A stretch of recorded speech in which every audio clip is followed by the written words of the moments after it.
வரும் அக்டோபர் 18 ஐப்பசி மாசத்துல வர முதல் மகா சனி பிரதோஷம். இந்த நாளோட சிறப்பு என்னன்னு பார்க்கலாமா?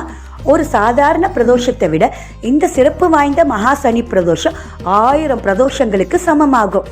இந்த நாளில் சிவபெருமான வழிபடுவது மட்டும் இல்லாம சனி பகவான் மற்றும் ஆஞ்சநேயரை வழிபடுவது எல்லா பாவங்களையும் நீக்கி நிம்மதியையும் செல்வ செழிப்பையும் உண்டாக்கும். இந்த நாளில நம்ம என்ன செய்ய வேண்டும் என்றால், சிவபெருமானுக்கு விரதம் இருந்து பிரதோஷ நேரத்தில் கோயிலுக்கு சென்று சிவபெருமானுக்கு பால், வில்வ இலை, பூக்கள் போன்ற பொருட்களை கொண்டு அபிஷேகம் செய்வது ரொம்ப நன்மையாகும். குறிப்பா சனி பகவானுக்கு 9 நெய் தீபங்கள் ஏற்றி வழிபட்டால் வாழ்க்கையில் உள்ள அனைத்து கஷ்டங்களும் நீங்கும் என்று சொல்லுவாங்க.